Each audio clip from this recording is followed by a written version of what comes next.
Construction on a new oil pipeline has sparked protests nationwide. If completed, the Dakota Access Pipeline will carry crude oil from North Dakota to southern Illinois. The pipeline itself wouldn't enter the state of Missouri, but it will cross the Missouri River. Local activists fear pollution from the pipeline will flow downstream and harm our environment. KOMU 8's Landon Burke shows us how the fight against the Dakota Access Pipeline has come right here to Columbia. These were some of my shirts that my mother had made when I was a young man. Perry Big Soldier holds fast to his roots. I'm full-blooded Indian, half Sac and Fox, and Oto Indian. Of course, very proud of my heritage, as each person should be. And that's just a breastplate worn here for different ceremonies, even in the battle. But now his people are fighting a new battle. The Dakota Access Pipeline is a new project that, if constructed, would run through 4 states and 50 counties. It will stretch more than 1,100 miles and carry up to 570,000 barrels of crude oil per day.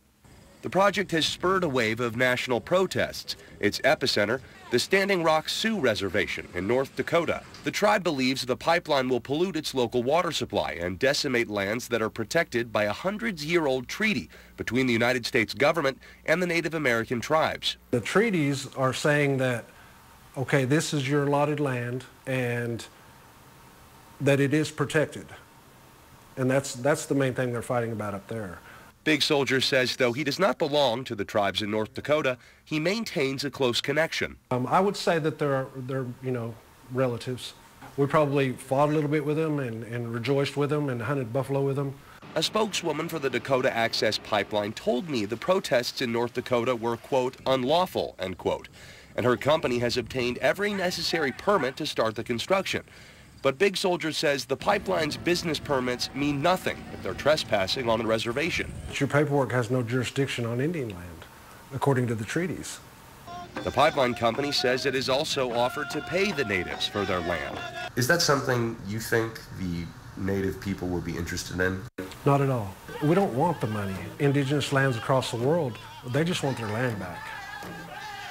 Big Soldier says the indigenous people fear the pipeline's effect on the environment would be irreversible, and they're not alone.